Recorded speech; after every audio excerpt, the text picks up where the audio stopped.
他他妈绝对是疯了。进屋，纹身没疯。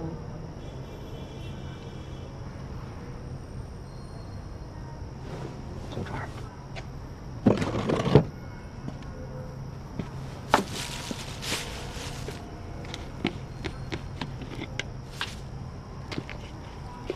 我也不知道他变成现在这个样子，我应该负%多少的责任。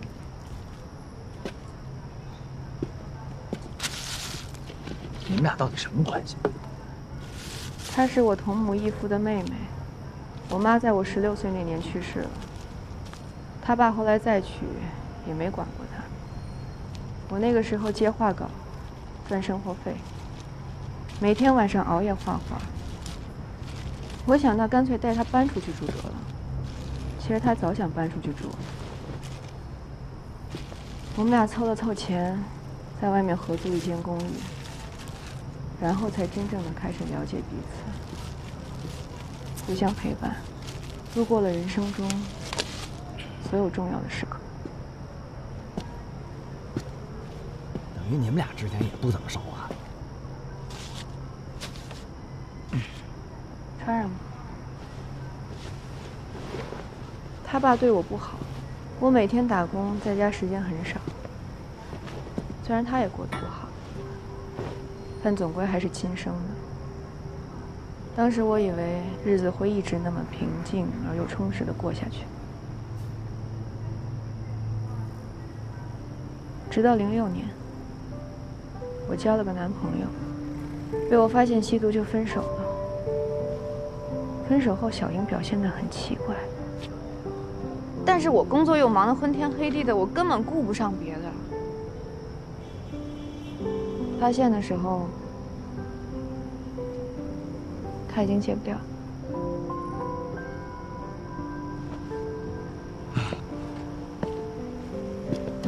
那你没想过送他去戒毒所吗？强制的那种。试过呀，太难受了，受不了。求我带他逃出那个地方。啊！求你带他逃出那个地方，然后逃来了这个地方，这不是越陷越深吗？那时候想的简单呀，我挣钱养他不就完了吗？我刚听他说那意思，你们俩是偷渡来的，你骗他。因为我想消失啊，我不想让任何人找着我。但我没骗他，是他求我带他走的。他需要人照顾。那你这些细话事先跟他说了吗？他舍不得走，但他更害怕被强制送回去戒瘾。他爸和他后妈，他们嫌弃小英，我看得出来，所以这事必须得果断。我是为他好。何况如果他想回去，他可以随时给他爸爸打电话呀。我怎么可能囚禁这么一个大活人呢？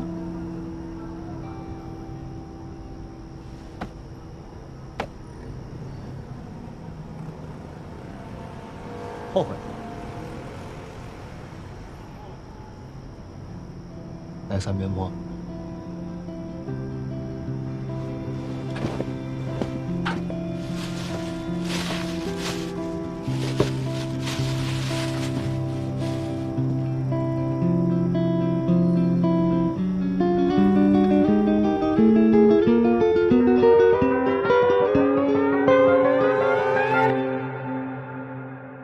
กันโท木可以多后呢，东龙后，龙东东干啊，在那海东地那考，ยังมีพาดีเข้าไว้ต้องลงเขาแล้วใช้ส่งมาไว้การว่าหันหน่อย晓得了，有的。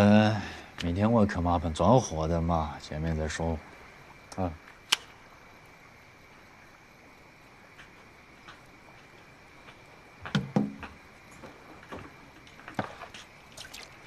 这都是配合毒贩的。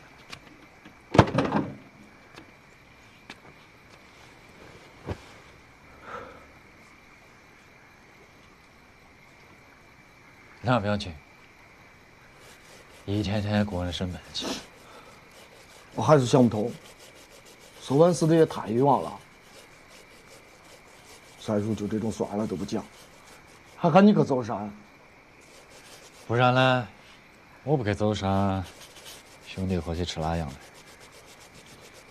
赛叔这几年可是太低调的点了，忙到最后所有人都骑到我们。狗。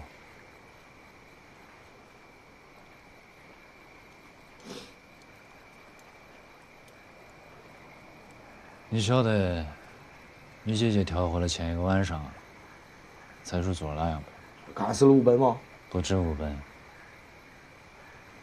他一个人一把刀，一个晚上斩了9个毒贩的紫色根。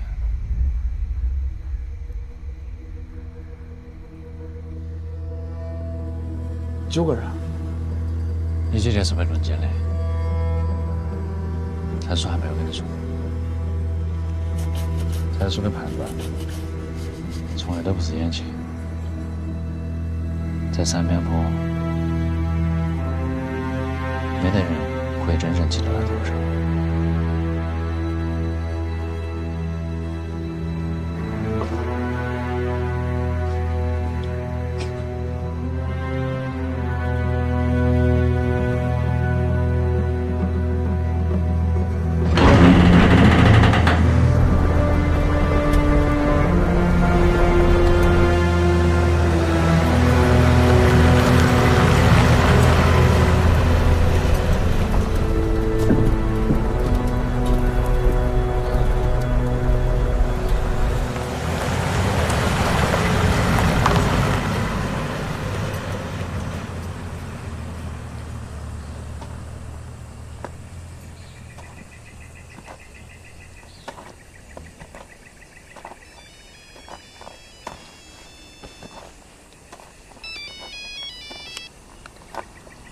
喂，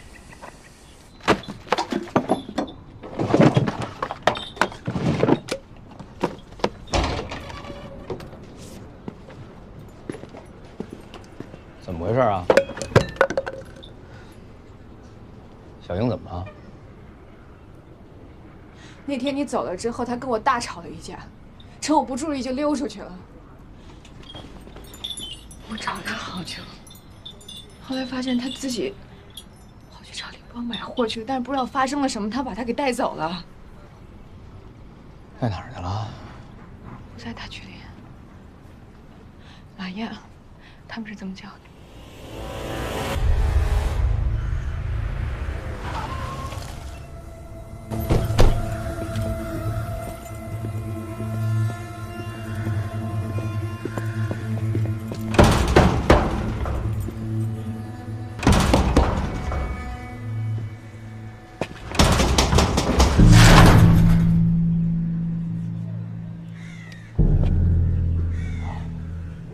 我是邻邦治安官的朋友。说的朋友？发现墨的。哦，要干么？我听说最近送来一个女孩，个儿挺高挺白的，我想接她回去。他在我们这边吃的不少了，你们想带他回去可以啊，先把钱给他们，2000万。太多了吧？不磨币吗？哎，没问题。我回去把店盘出去，能凑够。能凑够。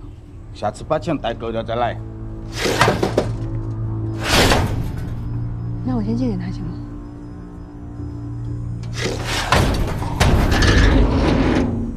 你们想带他走，他还不一定想跟你们走呢。现在。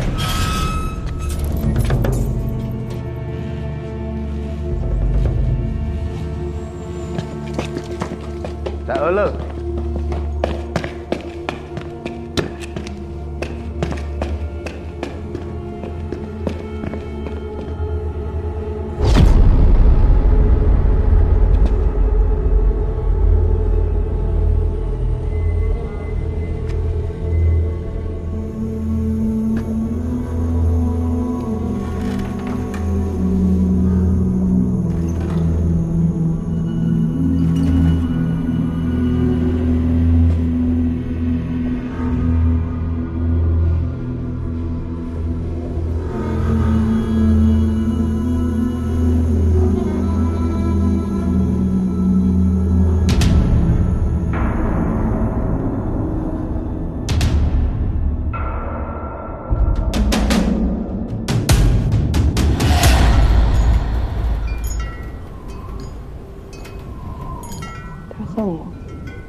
是他。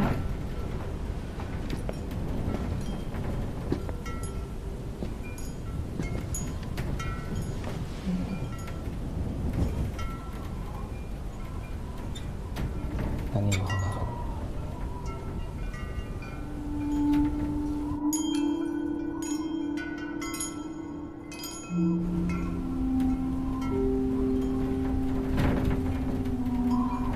回国，带他去戒毒所。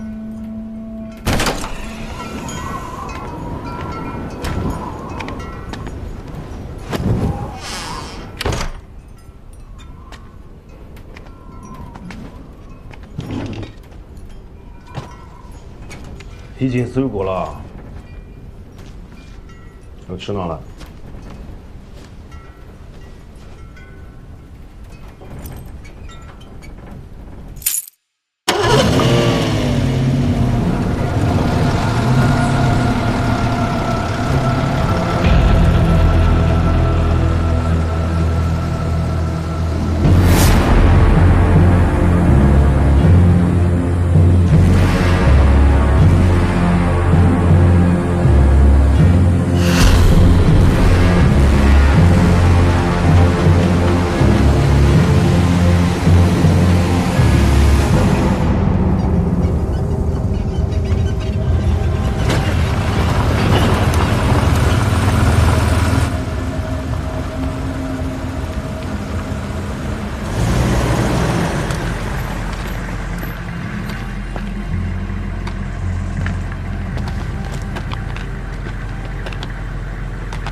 รถของคุณจะกลับบ้าน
Whisky? Whisky, whisky.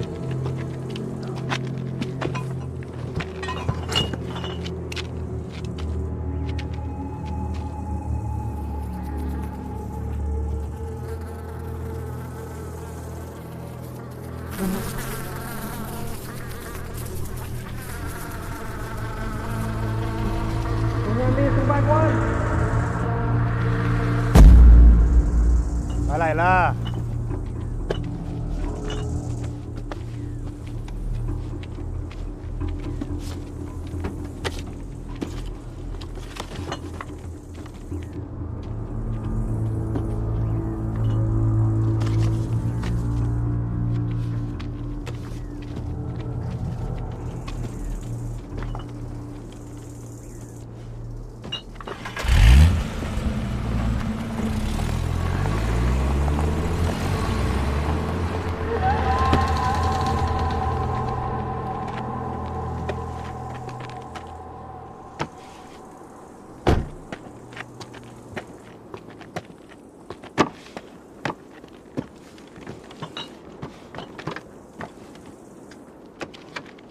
Angko ping Kopaya.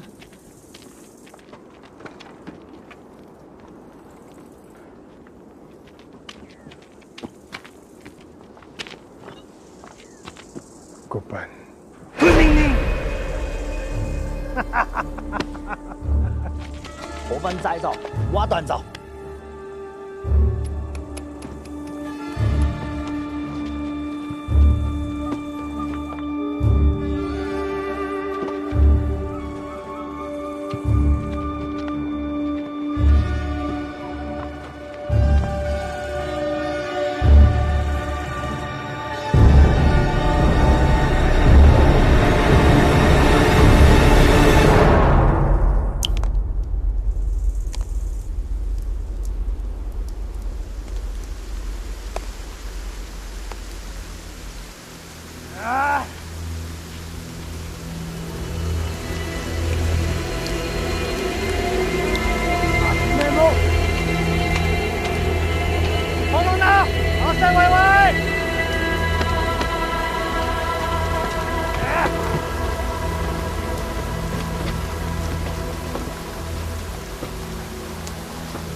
爸妈，等陣到我做夢啊！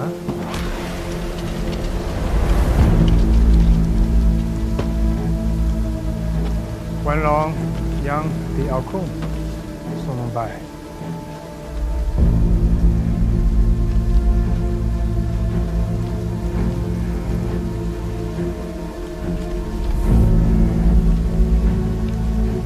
搞往来，เอาตรงละว่อนอย่าให้ของใครที่อยากไหนล่ะข้าก็เอามาดีว่าก่อนหน่อยเขาเป็นพลาออกมาวุ่น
钱我带来了。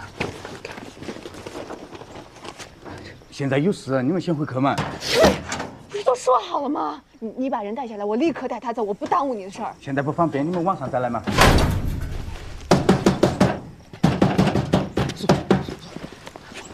你听他的吧，你别给他惹毛了呢。晚上再来吧。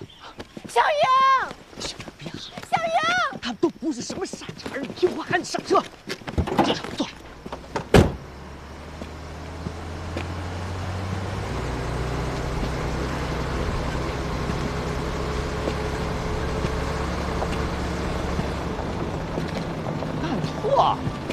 你上这干啥来了？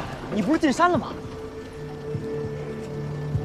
山头还要送东西上来。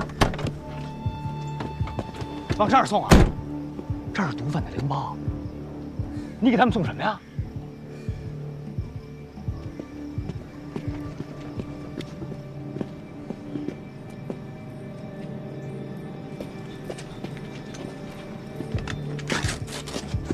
他们说有货要退下来。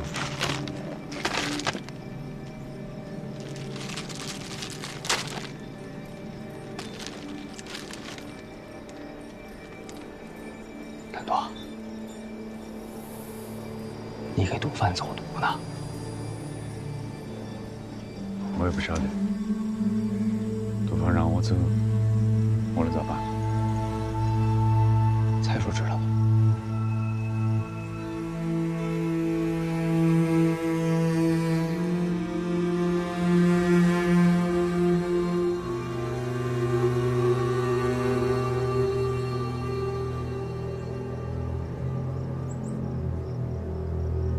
来说话嘎！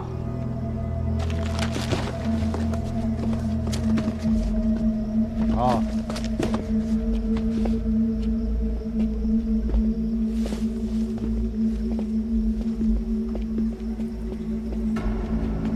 哎，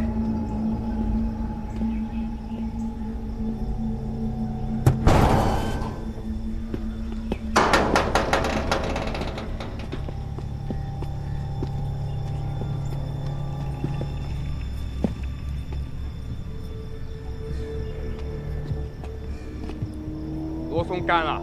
送把广，送把歹，把送把敌，来吧来。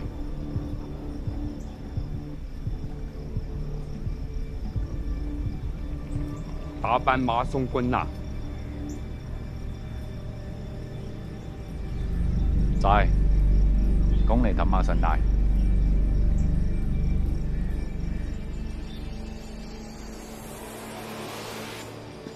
去靠北。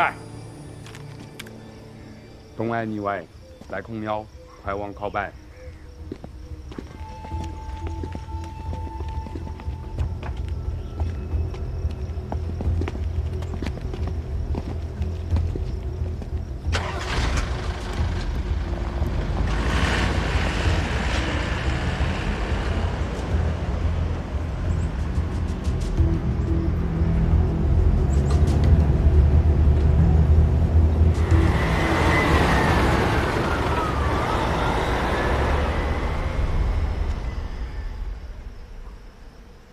你也是送扁水呢？我不耽误你的事儿啊！我把钱给你，我自己上去接他。哎，说给你不行，叫你们往上再来呀！为什么不行啊？他们往上再来不是噶？我已经把他带上来，我就已经把他带上来。不行，往上再来什么？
蔡叔，你一早就晓得我要帮侬送东西出来，是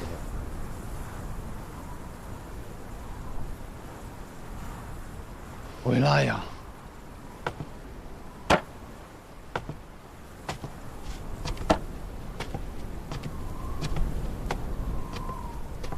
你为哪样要把他们走死？你为哪样？你为哪样要骗我嘛？为哪样要骗我？当年咋看我爸爸的？遍地罂粟的时候，你看都不看，一卡车现金送到你面前，你掉头就走。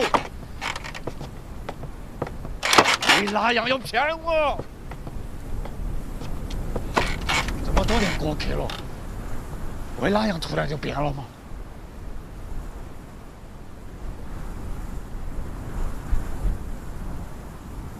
大本坚持这么多年的底线，说不要就不要了。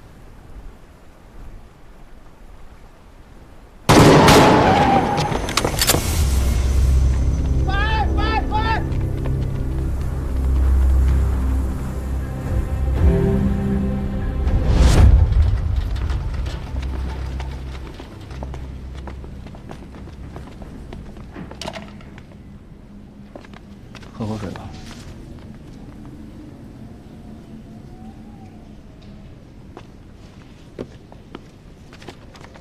大夫说了，已经基本稳定下来了，过2天出了危险期就好了。都是我的错，遭报应的应该是我。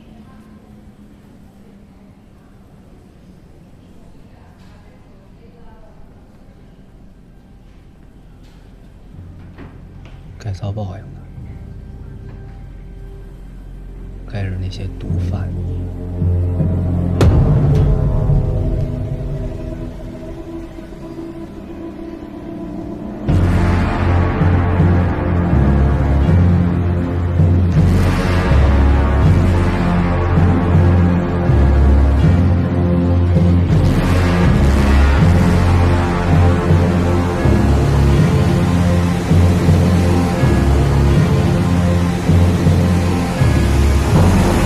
乱开枪！咋可能在我门口开枪？我也认不到。蔡叔，蔡叔，小太郎，你最先跑出来的，他就哪样了？我这个人从那边出去的了。那我们那是真出去的。撒个水吧，气得把我吐。蔡叔，还说是在我们家门口，这个事情就闹大的了。把这开走，这里处理干净，不要让任何人知道。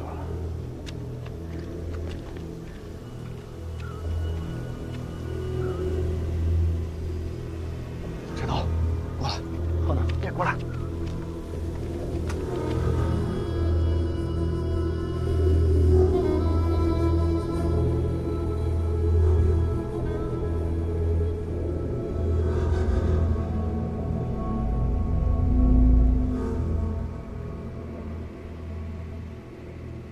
外孙的尸体处理好了。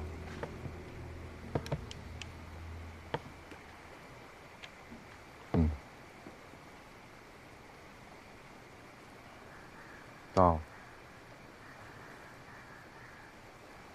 架在脖子上，我们不盯死。到底还有哪样事情是我不晓得的？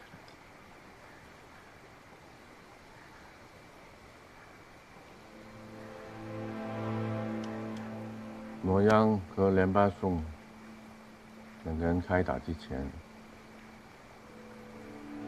就请我听过一次山。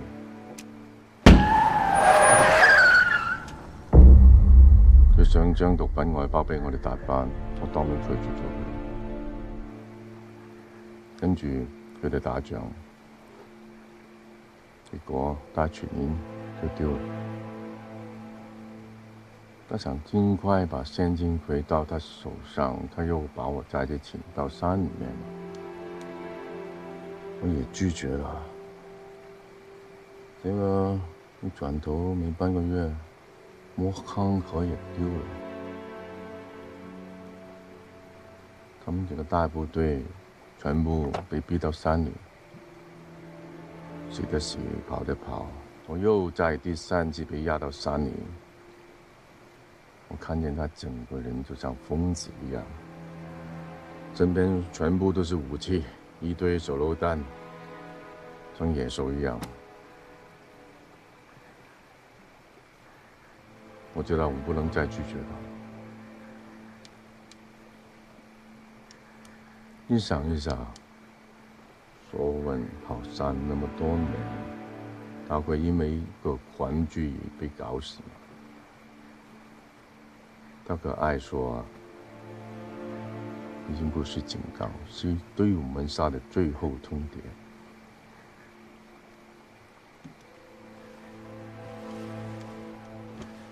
你都被逼到这个份上了，为啥也不跟我说？就因为我发过誓不走读，所以你就干脆骗我，先把一只脚踏到这个婚书头上。对，就是这样。你在索文的葬礼，你说你带不了不跑汴水，你有选择，你可以跑，但是我不行啊。你到底为哪样？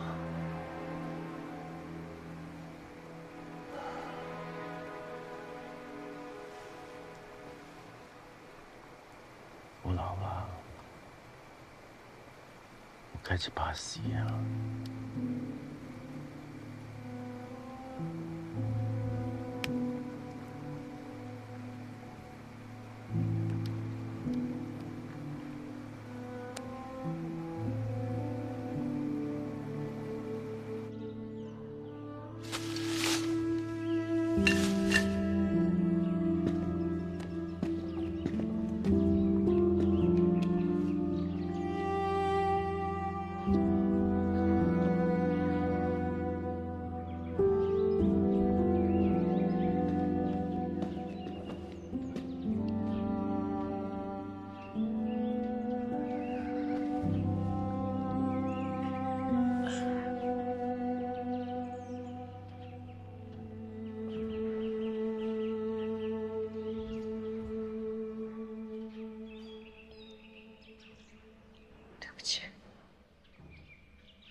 我不替你做主了，再也不会了。等你好了，我带你回去。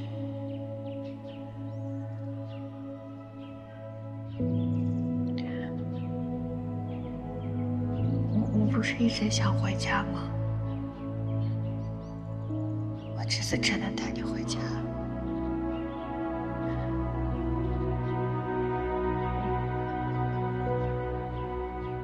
再给我一次机会，好吗？当一个称职的姐姐。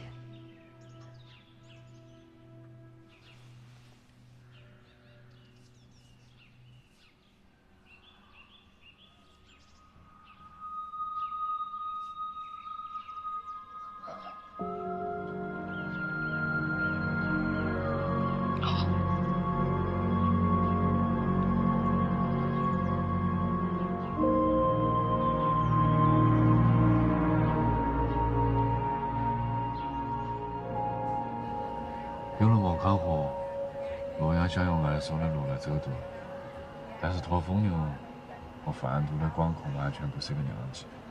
一旦走读，就等于是一次性消耗。蔡水不晓得咋帮艾所求情，眼看着在电话里再一次拒绝洛阳，拿下了洛阳就一直守在大门。艾所死了，孤儿队咋整？等下一个治安官上任，他们还是孤儿队。他们还是治安官的孤儿队，还是毒贩们的娃娃兵啊？三面坡没得希望的，娃娃也不是希望。个人管好个人，不害别个，就是我唯一可以做的。和猜叔一起认栽，怎么就变成你唯一能做的事儿了？哥，你现在不是走山，你是走读。说的是，不是因为拆了玩具，佛堂的火也不是乱马所放的。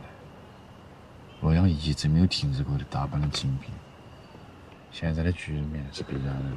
行了吧，哥，趁现在，咱们赶紧跑吧。这个就是我们的区别啊，亲。大班没得了，我们就没得了。你还可以去的地方。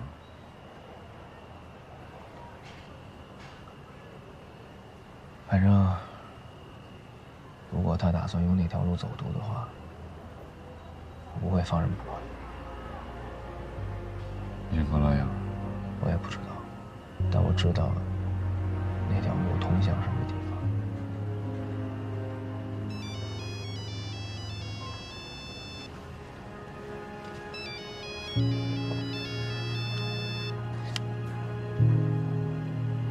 喂，好，我过去啊，我得出去一趟，正好。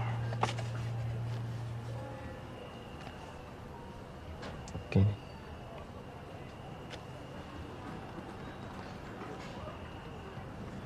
人要是死了，真就什么都没有。现在一切刚开始，赶快走。你也是。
兰波，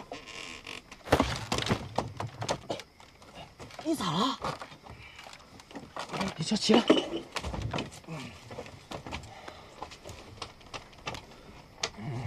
你吸毒了？为啥呀？姐姐，阿爸在大班吗？我要找阿爸。我这几天不在啊，不知道。他说叫阿爸来大班做事，就再也没回去了。那咋办嘛？猜说，我专门来这里来。谢谢，你最虔诚了。生命让你见到的母，求求马六，求求马六仔，求求你了！孤儿队的爸爸都比他的真，你倒被抢了，毛皮开始放牛了，求求我，求求我！兰波，兰波，你先起来，你起来，你坐着。兰波，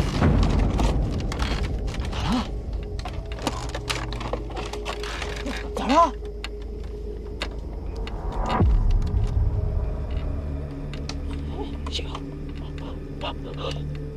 有饭没？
嘎嘎，帮婆婆扫地呀，乖得很嘞。婆婆来。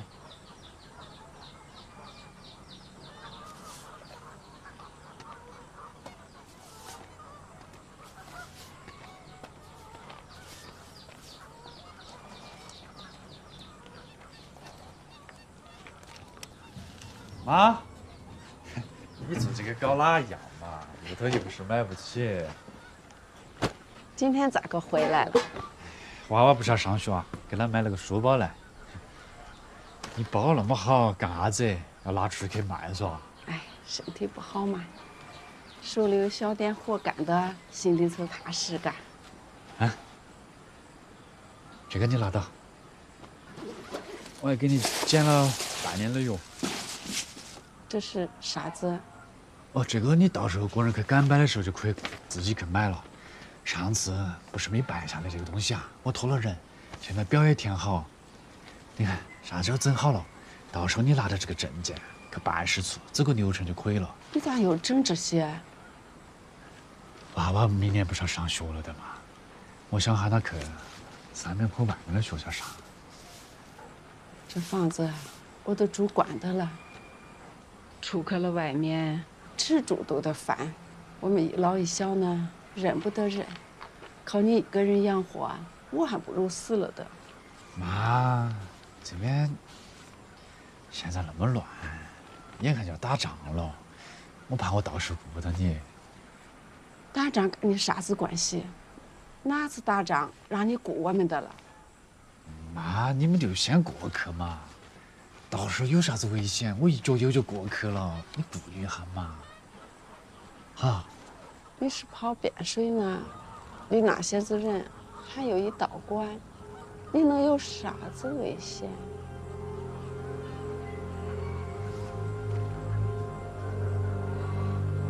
我跟你说，你要敢跟英族站上边，你就是等于再毁一次这个家。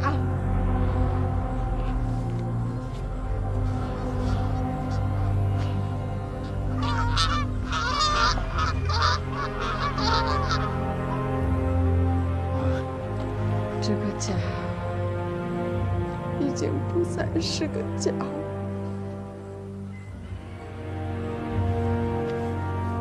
妈，你放心吧。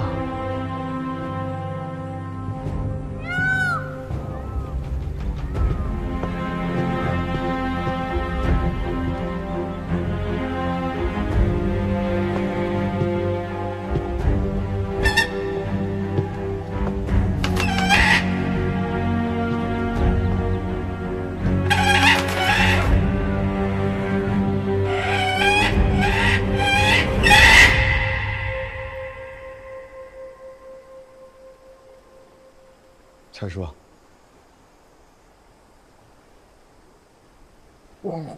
几点？快开房了。我问你几点啊？5点50。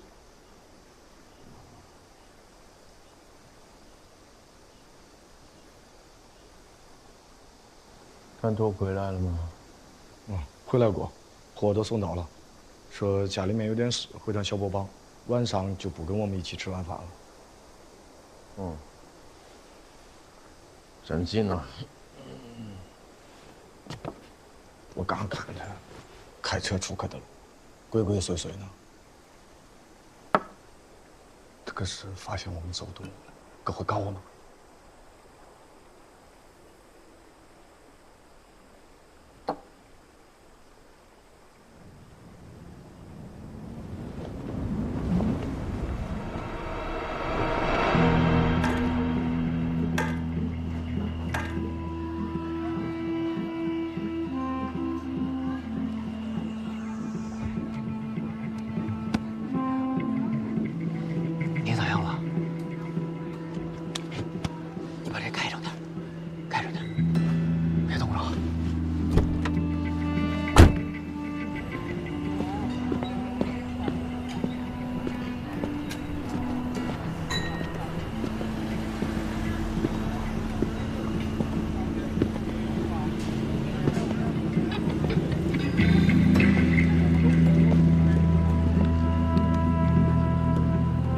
你怎么来了？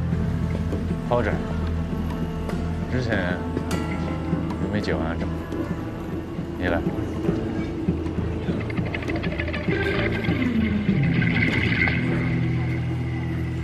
有关系。都是朋友，怎么见死不救？你也一样，该劝你我还是得劝你。你劝我哪样？帮我去走山。山我不敢，所以我才担心。我怕你走山的时候，有些时候该人命人，人还是没办法和天斗。我爸爸是阎罗，那个东西就有把种子在地头，迎风又长。转过头一看，满山遍野一片绿，简单的很。后来小国帮搬了禁烟令，让所有烟农都改种庄稼，这个就太难。烟农都是要称10年高的，我爸爸种不出庄稼来，把屋头的所有东西都卖掉，差点把我妈还有猫爸一起卖掉。后来干脆死在了买烟膏的路上，尸体腐烂在沟沟头，1个多月才被人发现。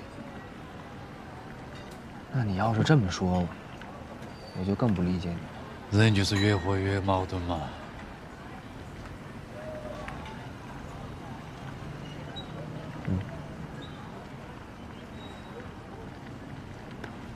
哥，我想好了。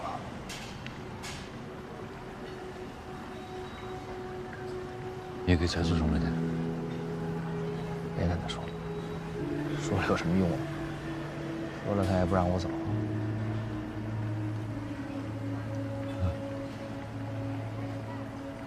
你来大阪那个晚上，天上的星星也像今天晚上那么亮。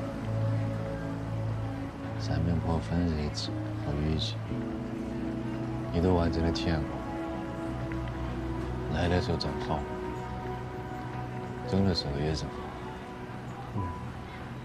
来到这儿之后，我好像才看明白一件事，就是人呢，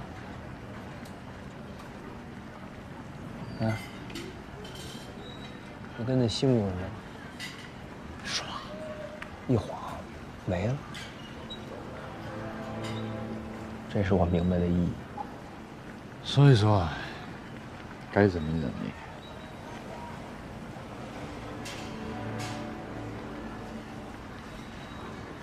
命，我就认一半。你要管哪样心思？走之前，我必须得把这件事办了。我要不管这档子闲事，我回去我就不踏实。没事，我有小运气。你有啥子小运气、小聪明这些嘛？你你用不完啊！你回国了，你慢慢去办嘛，1000件、10000件，你随便你办。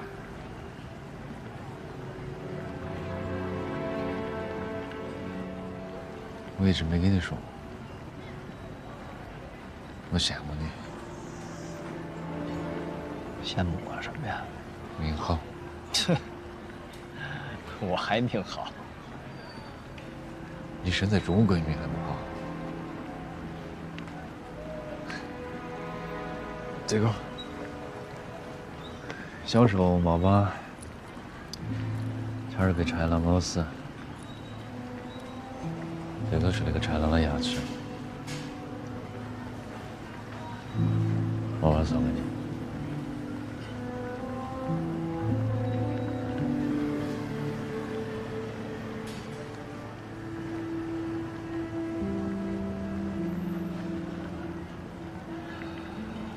哥，我问你啊，你有没有想过，你命不好？其实是因为你跟错了人。我晓得你很耍子。那你明白了，你为什么不听呢？啊，我都听你劝回国了。今天南波什么样你也都看见了，那爱缩死在大门门口，他怎么死的你都不知道吗？你又不怕有一天你跟他们俩一样吗？就非得跟着蔡叔，就不能离开他吗？我晓得你身钱放到哪地儿，我快帮你了。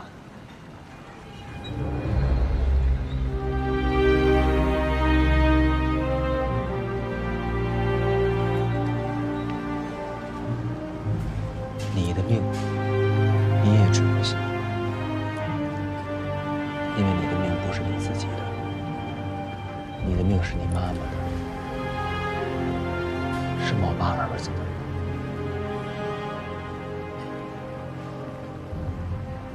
对吗？记得我跟你说的，赶快走。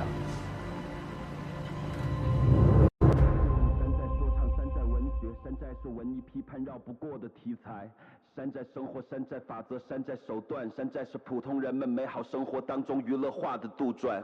毒贩、杀手、走私集团街头火拼，运气好保住命却少只眼睛。他们说的残酷，我们只是当盘点心，每天都在上演，早就见惯不惊。要问我怎么看待这种生活，每天都能看到各种原因的谋杀。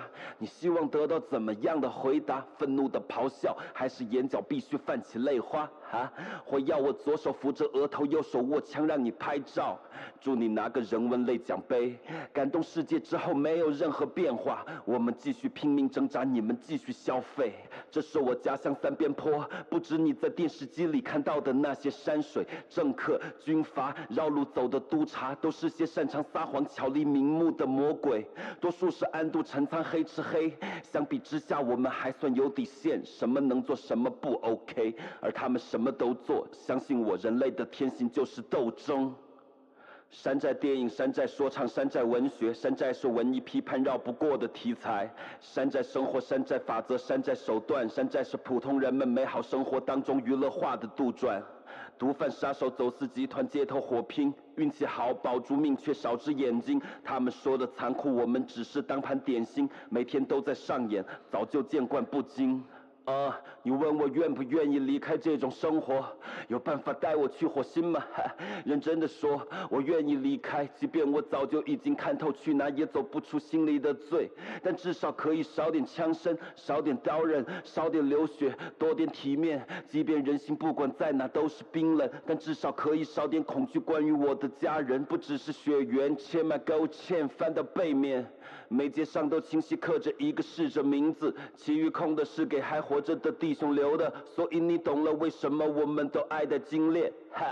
来再喝上一口，难得放松的时间，牛吹了再走。你想要的人，你今天肯定要不到，已经在逃的路上，那年轻人必须逃掉。山寨电影、山寨说唱、山寨文学，山寨是文艺批判绕不过的题材。山寨生活，山寨法则，山寨手段，山寨是普通人们美好生活当中娱乐化的杜撰。毒贩、杀手、走私集团街头火拼，运气好保住命却少只眼睛。他们说的残酷，我们只是当盘点心，每天都在上演，早就见惯不惊。